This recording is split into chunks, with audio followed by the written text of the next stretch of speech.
Voilà, le rôle de l'imam, je l'ai dit dans ma communication, est primordial. En 2010 et en 2012, nous avons pu prélever à partir d'un cadavre. Et ces 2 années-là, respectivement en 2010 et en 2012, celui qui avait fait réellement le job, c'était pas nous, hein, c'était l'imam de l'hôpital, Ta'al Blida, qui, Allah yarhamou, d'ailleurs il est décédé, qui avait joué le plus grand rôle. C'est lui qui est arrivé par la suite à convaincre la famille de dire oui et de donner pour aider d'autres gens.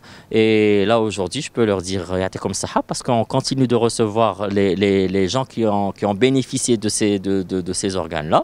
Ils sont en très bonne santé, leur vie a complètement changé. C'était des jeunes qui ne travaillaient pas, qui ne pouvaient pas aller à la fac, parce qu'ils étaient enchaînés à la machine de dialyse pratiquement 3 jours par semaine, qu'ils avaient des horaires de dialyse qui étaient impossibles à vivre.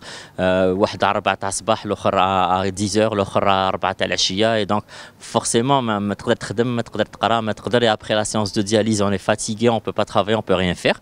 Et donc leur vie a complètement changé parce qu'ils étaient enchaînés, ils étaient vivants, mais ils étaient emprisonnés en réalité dans leur corps, parce qu'ils pouvaient rien faire avec ce corps-là.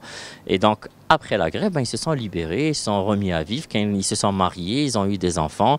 Voilà, donc c'est quelque chose quand même qui est exceptionnel, hein. Quand on voit, c'est réellement en matière de médecine, reprendre vie, c'est exactement ça. C'est lorsqu'on est sur le point de mourir et puis la vie vous donne une deuxième chance.